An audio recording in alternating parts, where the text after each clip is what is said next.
Hello guys, അസ്സലാമു അലൈക്കും. Welcome back. അപ്പം എല്ലാവർക്കും സുഖമാണെന്ന് വിചാരിക്കുന്നത്. നമുക്കിവിടെ കുഴപ്പമില്ലാണ്ട് പോകുന്നുണ്ട് കേട്ടോ. അപ്പം ഞാനിന്ന് പഴനിറവിൻ്റെ റെസിപ്പി ആയിട്ടാണ് വന്നിട്ടുള്ളത്. എൻ്റെ ഫേവറേറ്റ് ആയിട്ടുള്ളൊരു സ്നാക്കും കൂടിയാണ് കേട്ടോ അത്. അപ്പോൾ നിങ്ങൾക്കും കൂടി ഒന്ന് ഷെയർ ആക്കാമെന്ന് വിചാരിച്ചിട്ട് ഞാനൊന്ന് വീഡിയോ ആക്കിയതാണ് കേട്ടോ. അപ്പോൾ എല്ലാവരും വീഡിയോ മുഴുവനായിട്ട് കാണാൻ നോക്കുക. ഇഷ്ടമായാലും ഇല്ലെങ്കിൽ ലൈക്ക് ചെയ്യാൻ മറക്കരുത് കേട്ടോ. നിങ്ങളെല്ലാവരും ലൈക്ക് ചെയ്യുന്നതിനനുസരിച്ചാണ് നമുക്ക് കൂടുതൽ വ്യൂസും കാര്യങ്ങളൊക്കെ ഉണ്ടാവുക കേട്ടോ. അപ്പോൾ നിങ്ങളെല്ലാവരും മറക്കാണ്ട് ലൈക്ക് ചെയ്യുക, അതേമാതിരി മാക്സിമം ഷെയർ ആക്കുക, സപ്പോർട്ടാക്കുക കേട്ടോ. അപ്പോൾ അതൊക്കെ പറയുന്ന ഇടയിൽ ഞാനതിലേക്കുള്ള സാധനങ്ങളൊക്കെ ഇട്ട് കൊടുത്തിട്ടുണ്ട് കേട്ടോ. അപ്പോൾ ഫസ്റ്റായിട്ട് തന്നെ ഞാൻ പാൻ ചൂടാക്കിയതിന് ശേഷം അതിലേക്ക് 2 ടേബിൾ ടീസ്പൂൺ നെയ്യ് ഒഴിച്ച് കൊടുത്തിട്ടുണ്ട്. മിൽമ നെയ്യോ ഏത് നെയ്യാണോ നിങ്ങൾക്ക് ഇഷ്ടമുള്ളത് അതനുസരിച്ച് നിങ്ങൾക്ക് ചെയ്യാം കേട്ടോ. ഇതിലേക്ക് കശുവണ്ടി മുന്തിരി ഇട്ട് കൊടുത്തിട്ടുണ്ട്. ഒന്ന് ചെറുതാക്കി കട്ടാക്കിയിട്ടാണ് കേട്ടോ അതിലേക്ക് ഇട്ട് കൊടുത്തിട്ടുള്ളത്. അപ്പം ഇത് ചെറുതാക്കിയിട്ട് തന്നെ ചെയ്യാൻ നോക്കാം. അപ്പോൾ അതൊന്ന് ജസ്റ്റ് ഒന്നായി വരുമ്പോൾ നമുക്കിതിലേക്ക് തേങ്ങയും കൂടി ഒന്ന് ആഡാക്കി കൊടുക്കാം കേട്ടോ.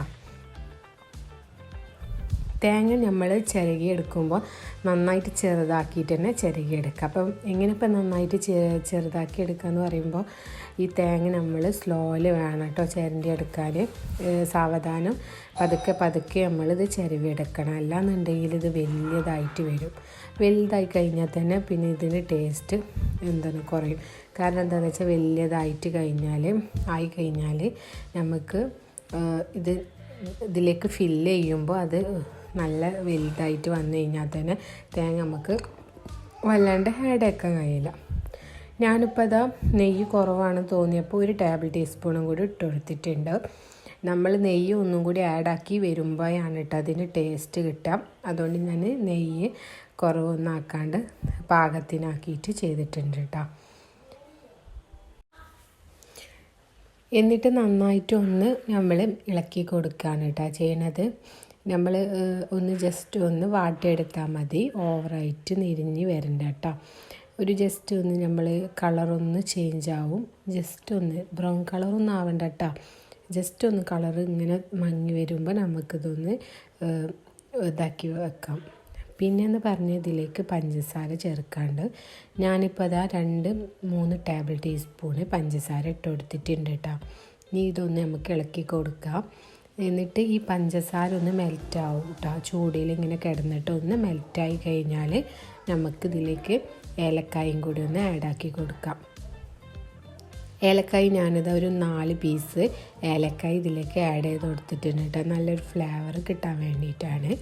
പിന്നെ ചില ഭാഗത്തൊക്കെ നമ്മളിതിലേക്ക് ശർക്കരയും കൂടി ഒന്ന് ആഡ് ആക്കുന്നുണ്ടല്ലോ കേട്ടോ. നമുക്ക് ഷുഗറിൻ്റെ പകരം ശർക്കര ആഡ് ചെയ്ത് കൊടുക്കാം. അപ്പോൾ അത് നല്ല അടിപൊളി ടേസ്റ്റാണ്. അത് നമുക്ക് ഓരോരുത്തരുടെ ഇഷ്ടത്തിനനുസരിച്ച്. ഇപ്പോൾ എൻ്റെ അടുത്ത് ശർക്കര ഇല്ലായിരുന്നു കേട്ടോ. ഞാനപ്പോൾ നോർമലി ഷുഗർ ചേർത്തതാണ്. നിങ്ങളുടെ കയ്യിൽ ശർക്കര ഉണ്ടെന്നുണ്ടെങ്കിൽ ശർക്കര നമ്മൾ ഉരുക്കിയിട്ട് വേണം ഇതിലേക്ക് ചേർത്ത്.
ഇനി നെക്സ്റ്റ് ആയിട്ട് ഞാനിതാ പഴം എടുത്തിട്ടുണ്ട് കേട്ടോ, നേന്ത്രപ്പഴം എടുത്തിട്ടുണ്ട്. അപ്പോൾ അത്യാവശ്യം നോർമൽ വലിപ്പത്തിലുള്ള നേന്ത്രപ്പഴം തന്നെ എടുക്കാൻ നോക്കുക കേട്ടോ. കാരണം ഇത് നമ്മൾ ഇതിലേക്ക് ഫില്ലാക്കുമ്പോൾ ചെറിയ പഴമാകുമ്പോൾ കുറച്ച് പണിയാണ് കേട്ടോ അത് ആക്കിയെടുക്കാൻ. അപ്പോൾ അത്യാവശ്യം നോർമൽ കുഴപ്പമില്ലാത്ത തരത്തിലുള്ള പഴമാണെന്നുണ്ടെങ്കിൽ പെട്ടെന്ന് ചെയ്തെടുക്കുക കേട്ടോ. അപ്പോൾ ഞാനിതാ എല്ലാ പഴത്തിനും തൊലിയൊക്കെ കളഞ്ഞിട്ട് ഒരു 6 പീസ് പഴം എടുത്തിട്ടുണ്ടായിരുന്നേ. അപ്പോൾ അതിൻ്റെ തൊലിയൊക്കെ കളഞ്ഞിട്ട് ഇതാ മാറ്റി വെക്കുകയാണ് കേട്ടോ. ഇനി നമുക്കിതൊന്ന് കട്ട് ചെയ്തെടുക്കാനുണ്ട്, അത് ഞാനിതാ പറഞ്ഞു തരാം കേട്ടോ. അതൊന്ന് മുഴുവനായിട്ടൊന്ന് തൊലി ഒന്ന് ചീന്തിയിട്ട് വെക്കട്ടെ.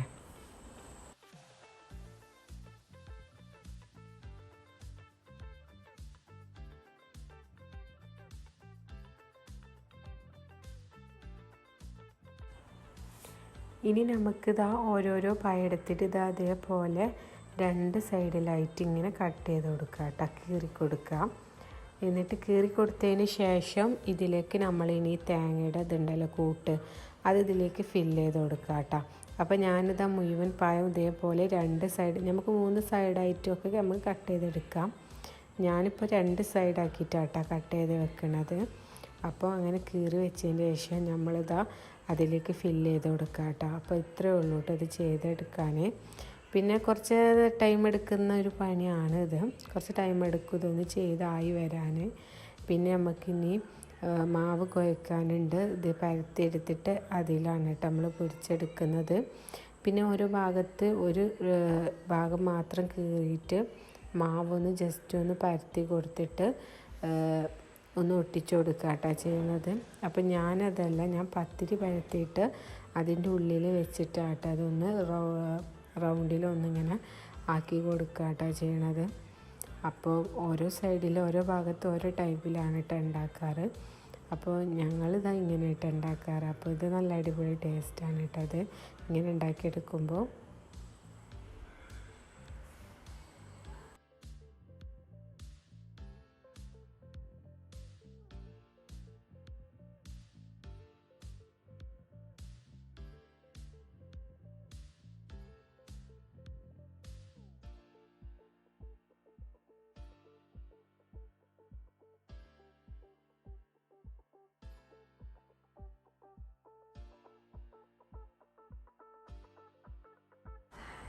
അങ്ങനെ ഇപ്പോൾ അതാ എല്ലാതും ഞാൻ ആക്കി വെച്ചിട്ടുണ്ട് കേട്ടോ. ഇത് അതേപോലെ ഒന്ന് ആക്കി വെക്കാം കേട്ടോ. അപ്പം ഏകദേശം എല്ലാവർക്കും മനസ്സിലായിട്ടുണ്ടാവും. ഇനി ഞാൻ ഇതിലേക്കുള്ള മാവ് ഒന്ന് കുഴച്ചെടുക്കുകയാണ്. അപ്പോൾ അതിനായിട്ട് ഇതാ 2 കപ്പ് മൈദ കേട്ടോ എടുക്കുന്നത്. നമ്മളൊരു ഗ്ലാസിൻ്റെ ഒരു ഗ്ലാസ്സിലാണ് കേട്ടോ എടുക്കുന്നത് 2 കപ്പായിട്ട്. ഇതിപ്പോൾ അത്യാവശ്യം 6 പീസ് ചെയ്യാനാണ്. അപ്പോൾ അതിനായിട്ടുള്ള കണക്കനുസരിച്ചിട്ട് നമ്മൾ മൈദപ്പൊടി ഇട്ട് കൊടുക്കുക കേട്ടോ. തോനെ കൂടുതൽ ക്വാണ്ടിറ്റി ഉണ്ടെന്നുണ്ടെങ്കിൽ അതിനനുസരിച്ച് നമ്മൾ മാവ് കുഴച്ചെടുക്കേണ്ടി വരും. അപ്പോൾ ഞാനിതാ 2 കപ്പ് വെച്ചിട്ടാണ് ഇത് ചെയ്തെടുക്കുന്നത്. ഇത് സാധാ പോലെ നമ്മൾ ഉപ്പും പിന്നെ വെള്ളം ആഡ് ചെയ്തിട്ടൊന്ന് നന്നായിട്ട് കുഴച്ചെടുക്കാം. പിന്നെ കുറച്ച് മിൽമ നെയ്യും കൂടി അതിലേക്ക് ആഡ് ചെയ്ത് കൊടുക്കുന്നുണ്ട്. എന്നിട്ടൊന്ന് നന്നായിട്ടൊന്ന് കുഴച്ചിട്ട് സോഫ്റ്റാക്കി എടുക്കുക കേട്ടോ. എന്നിട്ട് നമ്മൾ സാധാ നോർമൽ ചപ്പാത്തി പരത്തുന്ന പോലെ പരത്തിയിട്ട് അതിൻ്റെ ഉള്ളിലാക്കിയിട്ട് ഒന്ന് ഫില്ലാക്കി കൊടുത്തിട്ട് ഒന്ന് റൗണ്ടിലൊന്ന് ചുറ്റി കൊടുക്കുക. അങ്ങനെ ഇതാ ഓരോന്നായിട്ട് ഞാനിതാ പരത്തിയെടുക്കലും അതിൻ്റെ ഉള്ളിൽ വെച്ചിട്ട് ഫില്ലാക്കലൊക്കെ ആക്കുന്നുണ്ട് കേട്ടോ. പിന്നെ നമ്മൾ വീഡിയോ കൂടുതൽ ലെങ്ത്തായി പോകുമെന്ന് വിചാരിച്ചിട്ട് ഞാനിതാ സ്പീഡാക്കി കൊടുക്കുകയാണ്. ഇത് സ്ലോലി സാവധാനം ചെയ്തെടുക്കുന്നതാണ് കേട്ടോ. ഇനി നമുക്കിതൊന്ന് പൊരിച്ചെടുക്കണം. ഞാൻ അതിനായിട്ട് ഇതാ ഓയിലാട്ടോ ഉപയോഗിക്കുന്നത്. ഓയിൽ നന്നായിട്ട് ചൂടായി വരുമ്പോൾ അതിലേക്ക് ഇതാ ഓരോന്നായിട്ട് ഇട്ട് കൊടുക്കുക കേട്ടോ. എന്നിട്ട് അത് ചെറിയ മീഡിയം ഫ്ലെയിമിലിട്ടിട്ട് വേണം ഇതൊന്ന് കുക്ക് ചെയ്തെടുക്കാൻ. അങ്ങനെ ഇതാ നോർമൽ ഒരു ബ്രൗൺ കളറാകുമ്പോൾ നമുക്കിതൊന്ന് കോരിയെടുക്കാം കേട്ടോ. അപ്പോൾ ഇത്രയേ ഉള്ളൂ കേട്ടോ ഇത് ഉണ്ടാക്കിയെടുക്കാൻ.